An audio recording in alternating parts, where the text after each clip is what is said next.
11 de janeiro de 1944, 6.000 metros de altura. Dentro da cauda de um bombardeiro chamado Skip, um jovem de 22 anos sente o mundo girar. A cauda do avião acabou de ser arrancada do resto da aeronave.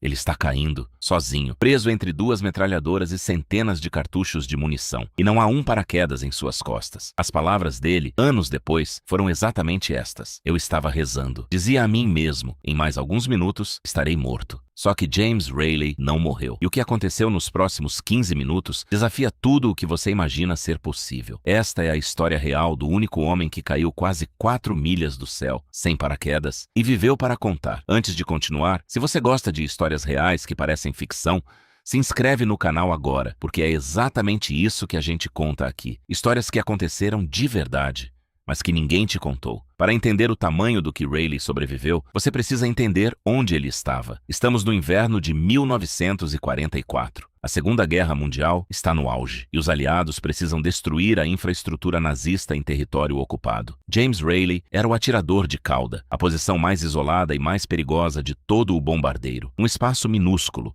no fim do avião, de onde ele defendia a aeronave de ataques por trás. O oitavo de 9 filhos de uma família de fazendeiros do Kentucky. Naquela manhã, ele embarcou para a sua 13ª missão. Guarda esse número. Ele volta no final. No dia 11 de janeiro de 1944, 21 bombardeiros B-17 decolaram rumo à Grécia ocupada pelos alemães. Eram escoltados por caças P-38. No papel, era uma operação como tantas outras. Mas o inimigo daquele dia não seria a artilharia alemã, seria o céu. As nuvens engoliram toda a formação. A visibilidade caiu para pouco além das pontas das asas. Os pilotos simplesmente não conseguiam ver os outros aviões ao redor. E quando você tem dezenas de bombardeiros gigantes voando colados, cegos, no mesmo pedaço de céu, o desastre é só questão de tempo. Para criar distância, os esquadrões de trás seguiram o procedimento. Desviaram da rota por 2 minutos. 2 minutos. Foi nesse intervalo que 2 B-17 de outro grupo, o 97º, voaram quase de frente contra a formação de Rayleigh. O caos foi instantâneo. Nas palavras do relatório oficial do esquadrão, aviões, destroços e homens voavam e caíam através das nuvens. Aviões inteiros se partindo no ar, homens caindo. E no meio de tudo isso, o avião de James Rayleigh. Ele sentiu, nas palavras dele, um baque dos infernos. A seção de cauda de quase 4 metros onde ele estava foi arrancada do resto do bombardeiro e começou a cair. Imagina a cena. Você está preso num pedaço de metal de 4 metros, girando, despencando de 6.000 metros de altura. À sua volta, 2 metralhadoras pesadas e centenas de cartuchos de munição prendendo cada movimento do seu corpo. Você tenta alcançar o paraquedas, mas não há espaço. O peso do equipamento, a munição, o aperto da cabine. É impossível colocar o paraquedas. Não há nada a fazer, a não ser cair. Mas aqui acontece a primeira reviravolta dessa história. A cauda não despencou em linha reta, em alta velocidade como uma pedra. Ela rodopiou, girou. E essa rotação, por puro acaso da física, diminuiu a velocidade da queda. Rayleigh estimou que levou de 10 a 15 minutos para chegar ao chão. 10 a 15 minutos. Pensa nisso. Tempo suficiente para a vida inteira passar pela sua cabeça. E foi exatamente o que aconteceu. Enquanto caía, James não viu desespero. Ele viu a fazenda onde cresceu no Kentucky, os irmãos, as memórias da infância. Tudo voltou. Vívido, nos que ele acreditava serem seus últimos instantes. Nas palavras dele, eu sabia que estávamos girando porque flashes de azul, verde e marrom passavam voando.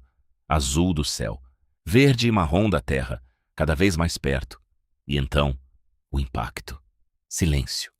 E então, James Rayleigh abriu os olhos. Ele estava vivo. Mais do que isso. Estava em estado surpreendentemente bom para alguém que tinha acabado de cair quase 4 milhas do céu. Como? Como isso é possível? 2 coisas salvaram a vida dele. Primeiro, aquela rotação da cauda que funcionou como uma folha flutuando ao vento, freando a queda. Segundo, a cauda atingiu primeiro um grupo de pinheiros na encosta de uma montanha. As árvores amorteceram o impacto antes da parada brusca. Rayleigh se arrastou para fora dos destroços. A escotilha de fuga mais próxima estava emperrada, danificada. Então ele saiu pela porta interna da estrutura. E foi aí que, pela primeira vez, ele viu o tamanho do que tinha sobrevivido. Não havia avião. Eu acredito que se ele tivesse caído de cabeça para baixo, eu teria morrido na hora. Só restava a cauda. O resto tinha sumido. Mas a aprovação de James estava só começando. Porque ele não caiu em casa. Não caiu em território amigo. Ele caiu perto do porto de Pireu, na Grécia. Território ocupado pelos nazistas. Ferido, sozinho, sem saber para onde ir, ele se arrastou de árvore em árvore por um terreno íngreme até encontrar uma trilha. O peito doía. Começou a chover. E logo, soldados de uniforme de inverno se aproximaram. James Rayleigh tinha sobrevivido ao impossível e agora se tornava prisioneiro de guerra. O que veio depois foi um tipo diferente de batalha. A captura trouxe uma realidade dura, frio cortante, comida escassa e o peso psicológico da incerteza. James enfrentou a vida como prisioneiro de guerra, sem saber se algum dia voltaria para casa. Mas enquanto ele lutava para sobreviver no cativeiro, lá longe, no Kentucky, havia um pai que tinha perdido as esperanças de rever o filho. E essa é a parte que ninguém esperava. James Rayleigh sobreviveu ao cativeiro. E um dia, ele voltou. Atravessou o quintal da fazenda da família, no Kentucky. O relato da época diz que o pai dele nunca tinha tido esperança de ver o filho de novo. E quando o viu atravessar o quintal de casa, não conseguiu acreditar nos próprios olhos. Do total dos 8 bombardeiros destruídos naquele dia, 64 aviadores morreram. Houve apenas 17 sobreviventes, e James Rayleigh foi o único a sobreviver sem usar paraquedas. Lembra do número 13? A 13ª missão dele. O número que muita gente considera amaldiçoado foi o número que entrou para a história como o dia em que um homem caiu do céu e venceu a morte. James Rayleigh não parou por aí. Ele transformou a sobrevivência em uma vida inteira de propósito. Depois da guerra, visitou as famílias de cada um dos companheiros de tripulação que não voltaram. Ele se aposentou com a patente de tenente-coronel, depois de servir também na Coreia e no Vietnã. Hoje, está enterrado no Cemitério Nacional de Arlington e deixou registrada a própria história num livro com o título mais direto possível: Eu caí 4 milhas e sobrevivi.